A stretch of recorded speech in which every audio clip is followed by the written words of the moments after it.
आज बनाने जा रहे हैं हम फ़िश फ्राई। बहुत ज़बरदस्त रेसिपी है, अंदर से बहुत सॉफ्ट है और बहुत जूसी है और ऊपर से इतनी ही क्रिस्पी है और टेस्टी और मसालेदार है।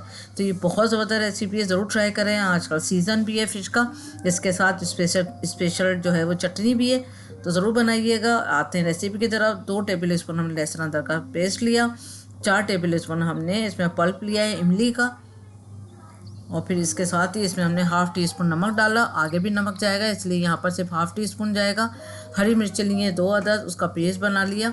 अच्छी तरह करें इसको मिक्स, और मिक्स करने के बाद हमने 1 kg जो है वो फ़िश लिए, और फ़िश के ऊपर हमने अच्छी तरह से इसको मसाले को लगा देना है दोनों तरफ से।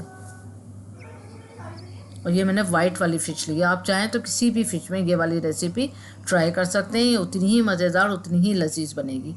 बहुत अच्छी तरह मसाला लगा देंगे और फिर 15 मिनट का इसको रेस्ट देंगे ज़रूर, और उसके बाद सेकंड कोटिंग की तरफ आएंगे। तो सेकंड कोटिंग में हमने बेसन लिया है 4 टेबल स्पून और कॉर्नफ्लोर लिया है 4 टेबल स्पून। उसके बाद इसमें मसाले जाएंगे, तो 1 टेबल स्पून चाट मसाला जाएगा, हाफ़ टी स्पून हल्दी पाउडर जाएगा, 1 टीस्पून कश्मीरी लाल मिर्चों का पाउडर जाएगा, 1 टेबल स्पून धनिया पाउडर जाएगा, भुना हुआ पिसा हुआ धनिया का पाउडर है, 1 टीस्पून कुटी हुई लाल मिर्च जाएगी, अजवाइन जाएगी 2 पिंच, और कलर है फूड कलर 1 पिंच। अगर ये ऑप्शनल है, इससे कलर अच्छा आएगा तो इसलिए आप फूड कलर इसमें ज़रूर डालें। नमक जाएगा हाफ़ टी स्पून। अच्छी तरह से ड्राई पाउडर को आप अच्छी तरह मिक्स कर लें।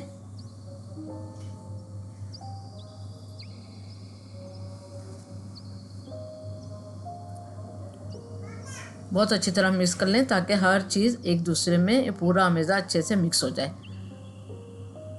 सारे मसाले नमक मिर्च सब। उसके बाद फिर हम इसको अच्छे से कोट देंगे इस तरह से। हर एक फ़िश पे हम इस तरह से मसाला लगा लेंगे, और इसको मसाला लगाने के बाद भी आपने इसको तकरीबन आधा घंटा या 20 मिनट का रेस्ट ज़रूर दें। सारी फ़िशों को बस इसी तरह से मेरे करके कोटिंग और फिर रख देंगे। तो इतनी देर में वो मेरी नीचे देखें सब रेडी हो चुकी है। अब इसको रेस्ट देते हैं, इतनी देर में इसको टाइम लगता है।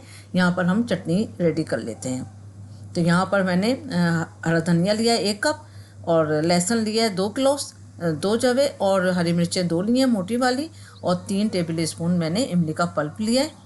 और आप टेबल स्पून देख सकते हैं, मेरे पास बड़ा वाला टेबल स्पून नहीं है, ना ही टी स्पून है, उसके जो दरमियाने साइज़ का होता है ये वो है। हाफ़ टी स्पून आप नमक ले लें, उसकी चटनी बना लें। अब ऑयल हमने लिया, ऑयल अच्छा गर्म हो जाए, आप देखें डालते ही बबल बन गया, बस इतना ही गर्म होना चाहिए। बहुत ठंडे तेल में भी ना डालिएगा कि वरना जब्स कर लेगा तेल, क्योंकि इसमें बेसन है। और आप बहुत ज़्यादा इसको बहुत धुआं वाले तेल में भी ना डालिएगा कि वो एकदम से ही डालते ही कलर चेंज हो जाए। अच्छा गोल्डन कलर चाहिए। और फिर जब तक ये अच्छी पक ना जाए 4 मिनट तक दरमियानी आंच पे, पर जब तक आपने इसको स्पून टच नहीं करना है बस, क्योंकि फिर कोटिंग जो है वो हट जाएगी। इसलिए जब तक नहीं पलटेंगे जब तक ये अच्छे से पक ना जाए। तो 3 से 4 मिनट में ये अच्छी कुक हो जाएगी। तो तकरीबन 3 मिनट हो चुके हैं। अब इसको हम पलट देंगे। देखें कितनी क्रिस्पी सी है और अंदर से उतनी ही जूसी है, और बहुत ही जायका है इसका। और आजकल तो फ़िश का बिल्कुल सीज़न है, क्योंकि ये महीना ऐसा होता है कि इसमें फ़िश आप खाएं अब से, और सर्दियों तक बहुत फ़िश की वैरायटियाँ भी बहुत आती हैं। किसी भी फ़िश में ये रेसिपी आप ट्राई कर सकते हैं। तो बहुत ज़बरदस्त रेसिपी है, और अब हर किसी को ही फ़िश पसंद होती है। शाज़ व नादिर ही ऐसा होता है कि कहीं ना कहीं फ़िश ना खाई जाती हो, लेकिन फ़िश में जितनी ताकत है उतनी ही ये बिल्कुल प्योर होती है। इसमें कोई मिलावट कोई चीज़ नहीं है। तो ये ज़रूर खाएं, और इसमें सेहत भी है और जायका भी है। तो अच्छी तरह से तेल को यहाँ पर हम निचोड़ लेते हैं बहुत अच्छी तरह से, और फिर पेपर टावर पे रखते जाएं आप। और ये देखें सारी फ़िश हमने फ्राई कर ली है, और ये चटनी भी रेडी है। तो ज़रूर ट्राई करें इस रेसिपी को। उम्मीद करती हूँ आज की रेसिपी आपको पसंद आई होगी। Thank you for watching. दुआ में याद रखें, अपना ख्याल रखें। अल्लाह हाफिज़।